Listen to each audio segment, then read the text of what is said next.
All right, everyone, it's Heather Chauvin here with Annie Fox, an international known author. And today we are talking about her new book, which is called Teaching Kids to Be Good People.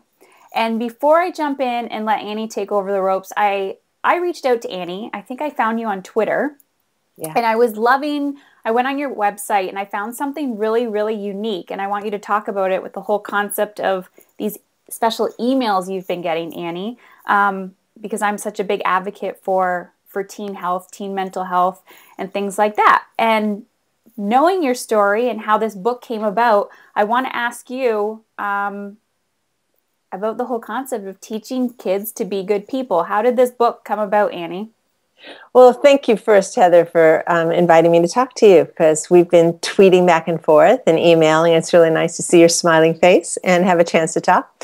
I made up this job for myself to be kind of an online advisor for tweens and teens back in 1997. So we're going on, oh my gosh, 16 years. I've been receiving email from young people and parents from around the world. And I answer every single one of them myself. And it became clear to me pretty early on that there seemed to be a gap between what kids knew was the right thing to do and they're actually having the social courage to do it in the world, mostly amongst their friends. And so over the years of giving advice after advice for email letters, I thought, I should go bigger here. I should write a book for the adults who live and work with the kids so that they could do some of the teaching that I've been doing one-on-one via these emails, to teach kids to develop a moral compass so that they can, in fact, make some of these decisions on their own, that they'd have the tools, because it seems to me they're lacking some of those basic tools. So I wrote the book. Awesome. I want to know, because being a parent myself and somebody who works with teenagers, I see and hear a lot probably of the same problems you do, but can you just give us a quick little snippet of a typical email you would receive from a teen, not a parent? Okay, typical email is a girl who is 14 years old is writing to me, and her best friend is not acting like a friend for whatever reason. She's either talking about her behind her back. She's making excuses when the girl says, hey, let's get together this weekend. She's breaking agreements about calling or answering texts or whatever. She just seems to be absent in the friendship. And the girl who's writing me the letter is very upset and doesn't know what to do. Typically, that is. Now, for you and I would say, you ought to talk to your friend, right? Right. But that seems to not be the go-to place for a lot of kids. When they're experiencing tension or stress in a relationship, they either hunker down or they hope things will change, or they go talk about the person behind their back to someone else. And, because they're mind melded with their friends 24/7, things escalate, misunderstandings increase, and the likelihood of that friendship getting back on track becomes less and less as time goes on. So that's like a typical thing. I don't know what the right thing to do is. I know I'm being treated disrespectfully, but I, as the friend who's writing this letter, dear Annie, hey, I don't know what to do to fix this. That's typical. So obviously they come to you, they know they have this feeling, like this is a yucky feeling, I don't like it. And they're actually seeking guidance on how to proactively, it's not that they're going out there and going, this happened. Well, they probably say that too, but they're actually looking for the positive way to deal with the relationship. Exactly. And I commend them for noticing first that they are not feeling good about what's going on in the friendship. Mm-hmm. They want something to change, but they don't have the communication skills and or the social courage to actually say to this person, I don't like what you're doing.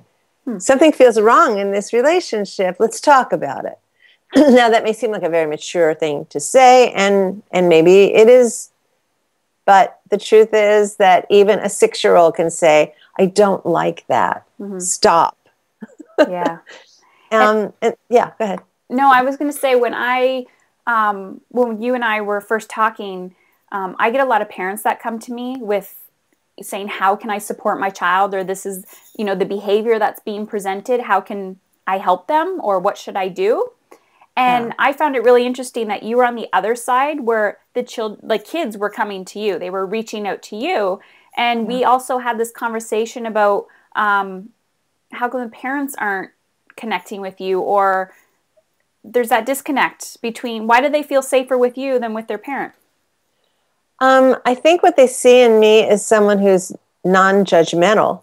So any email that comes to me, the first thing I do is I will acknowledge the feelings behind it. Now, when parents see their kids upset, they'll see a behavior, and they don't acknowledge the feelings as much as the behavior. It's like, you're slamming doors, you're being mean to your little brother, you're being disrespectful to mom and dad. They want to focus on the behavior, but I don't see the behavior. All I see coming through the email is the emotions, and the emotions tell me that this kid is suffering. And I use the word suffering is that suffering is the mental anguish you have when you go over and over the same thoughts in your mind about why doesn't this person like me? How come I don't have any friends? Why doesn't anyone understand me? What can I do? That's suffering. That's mental anguish. It's suffering. And parents are not as open to seeing what's behind the inappropriate behavior. They're just focusing on the behavior. You stop that behavior. And I don't see the behavior. And so I just can put it aside and say, wow, it sounds like you're really upset that your friend isn't talking to you. Sounds like you feel a little jealous that she's got a boyfriend now and is paying less attention to you. I understand. I get it. And when I make that bond connection with them, then they can go, someone gets it. Someone's not judging me. And then they're open to listen to what I have to say about fixing it. You know what? I just had the biggest aha moment. I mean, being a parent and like a coach teaching these kids, I'm like, yes, it's the behavior, but it's the underlying feeling. And that is why I find, we're going to get to the whole point of the book and what parents and teachers can learn from it. But one of the things I see as parents struggling is going, I need to fix this. I need to be able to fix this behavior, and I can't. And kind of being vulnerable and relinquishing that control and saying somebody outside our inner circle needs to take a look or help, support this relationship. That's huge. And it was for that reason, because we're so stuck. And when I say we, I'm talking about myself as a parent. We're so stuck in that behavioral, that behavior, that behavior, that behavior, that it's really hard to understand, to go deeper and to know how that child is feeling behind that behavior. Yeah. So just knowing that I'm too close, I need to get an outsider perspective. That's really, there's no judgment there. It's like, you're in it. You need fresh eyes. Yeah, but sometimes all we as a parent need to get less close so that we can see, take a few slow, deep breaths. Yeah. When you notice that you're at your own tipping point, you can't be an effective parent or an effective mentor. And so you can say to the child at that moment, I'm about to lose it. Okay, I need to calm down. I think it would probably be good for both of us to take a 10-minute break. Let's meet back here in 10 minutes. So then you don't need to go to a therapist. You don't necessarily need an outside person, but you do need to take a step back so that you can be the leader in your family. And kids aren't finding that at home as much as they should be. And parents need more tools. And I'm a parent too. And our two kids are all grown up now. And I'm sure I could have benefited from a book like this when I was in the throes of it. Yeah. But I have great empathy for parents, and especially the ones who want very much to get better at their job because they know how important it is. And so it's really a matter of us first figuring out, wow, what am I feeling when I see this behavior? And knowing, when I respond to that behavior from this feeling, it just gets worse. Yeah. So I need to calm myself down, and then I can recognize, this behavior is not what it's really about. Let's push the behavior aside. We don't accept unacceptable behavior, but I can put it aside for now. I have stopped the behavior. And then if I really want to get to the crux of it, to say to my child after we both calm down, when you were pulling your sister's hair, when you were screaming and kicking at her, sweetheart, what was going on? And then you become a safe person. Then he says, well, I feel like you like her more than you like me. It's like, And then they'll say, oh, no, that's ridiculous. No, you should never invalidate a kid's feeling. You're just going, tell me more about why you feel that way. Because that is how they feel. It is, and it's real, and it's valid. And you will find that if you start, you as the parent, any of us, and this is true with our adult relationships, if you can acknowledge the emotion behind that unacceptable behavior in anyone, then you have strengthened the bond between you and that person. You've increased understanding. And in my book, more understanding means more love. That's what we want. More connection in a positive way. Yeah. There was something that a word that you just said that I was like, bingo. And it's something I teach to kids, to parents, leadership. Yeah. I find, and let me know if you see this as well, but we're so, and I say Western culture, but we're so fast paced. We're so go, go, go, go, go. Internet nowadays, it's easier for kids to, there's pros and cons to it, but we can just be so absorbed in our own little bubble. We forget that as parents, even if you're not a parent, you're a teacher, you're an educator, you're an adult who a child looks up to, you're a leader. Yeah. Yeah. And as a leader, what are you trying to teach? What direction are you leading in? And this is a really good question, because in this age where our kids are using social media and acting out in negative ways, a lot of these peer conflicts out in social media. And when parents hear about some of the things, they're appalled. You say, wow, I want my kid to be kinder. I want my kid to be more respectful.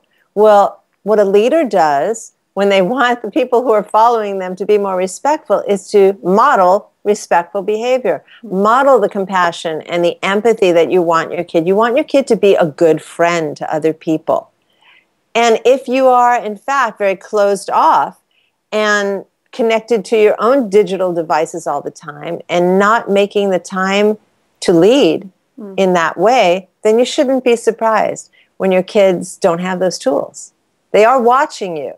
And it may not be what you think you're teaching them, may not be what's filtering down.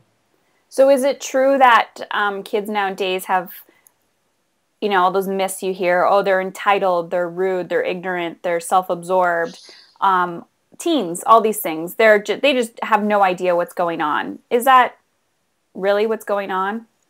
Well, that list of descriptive adjectives you just pulled out is probably something that every, quote, older generation labeled the younger one with for the last, I don't know how many centuries.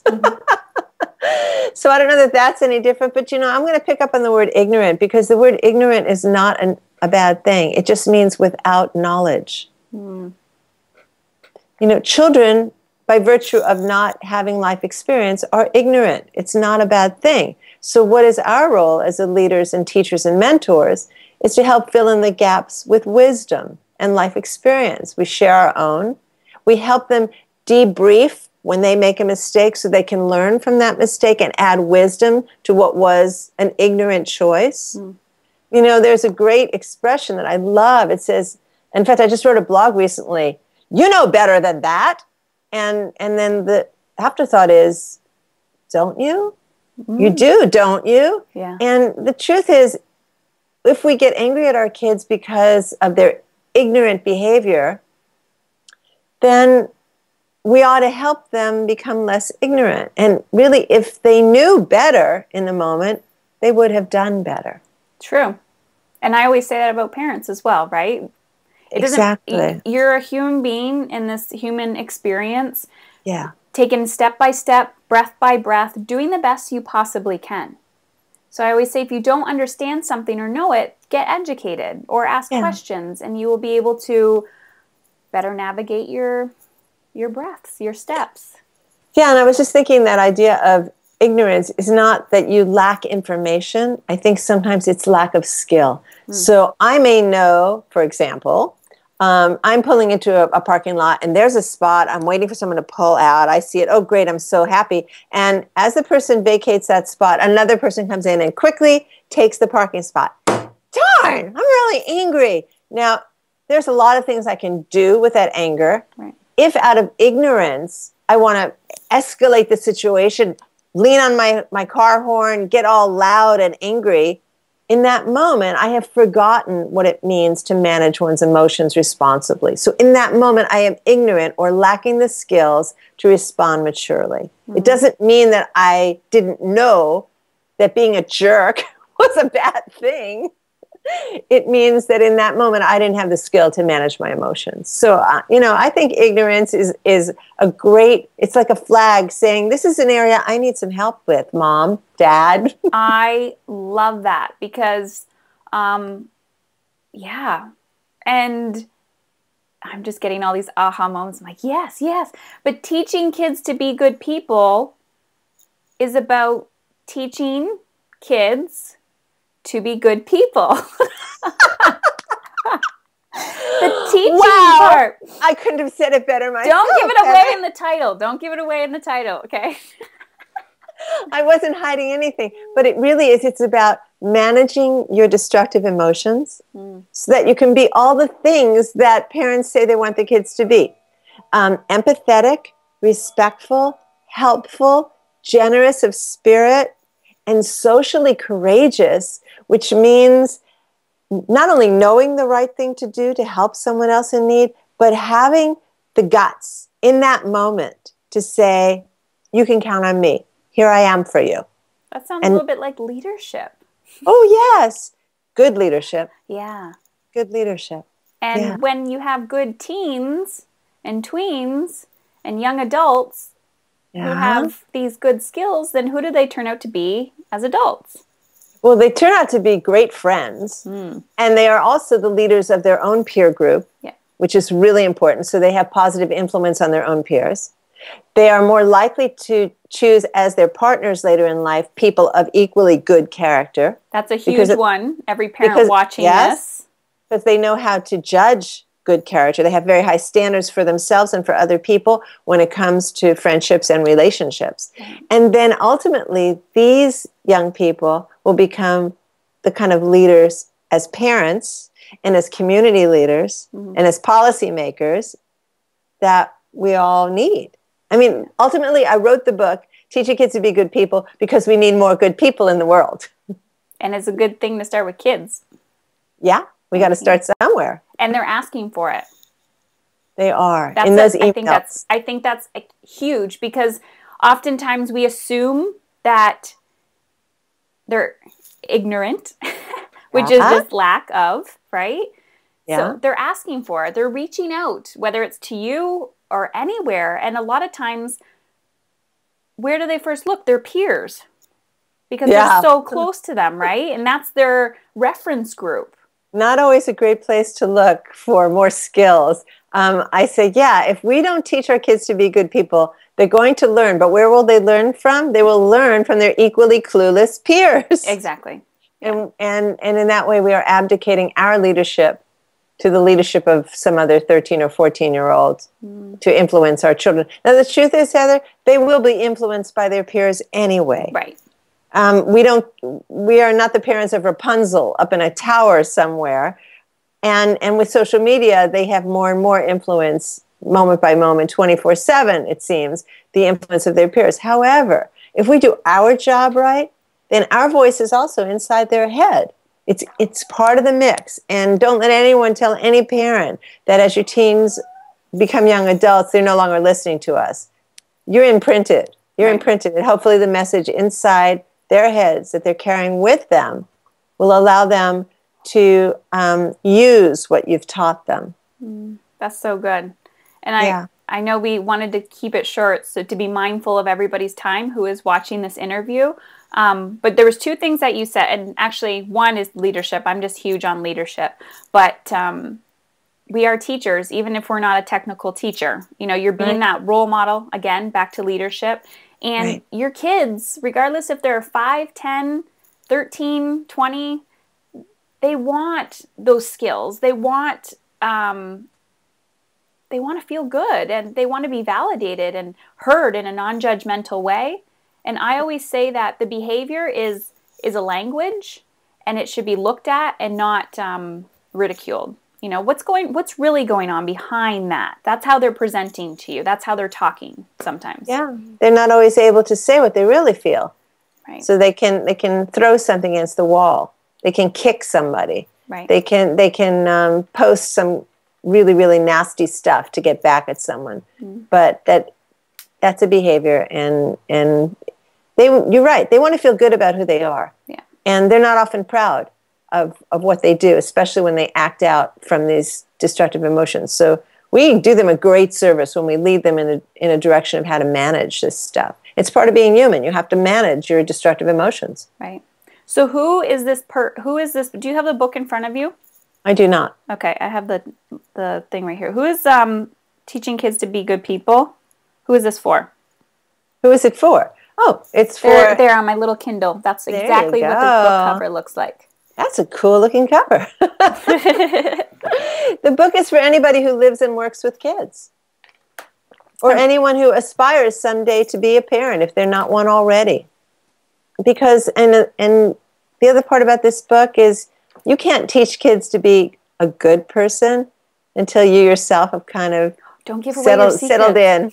Yeah, you've got to settle in. So a lot of this book is for the reader to look inside.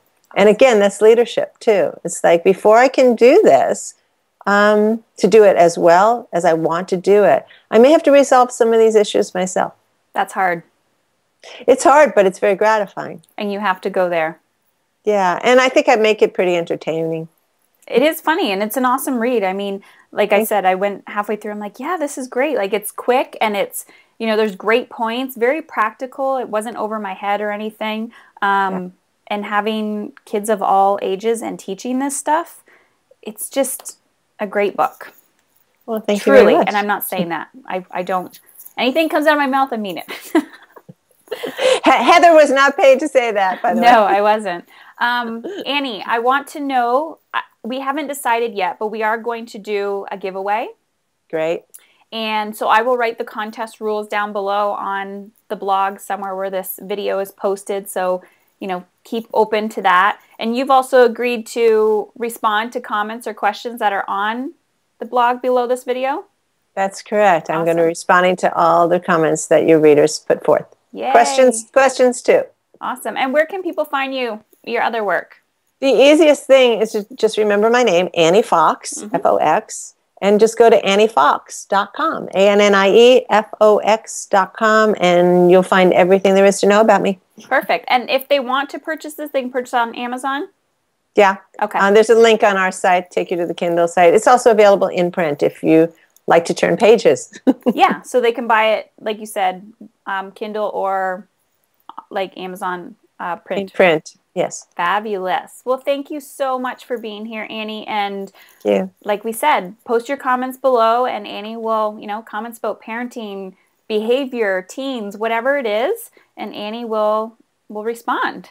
Well, thank you, Heather. much. And thank you, everybody, for watching.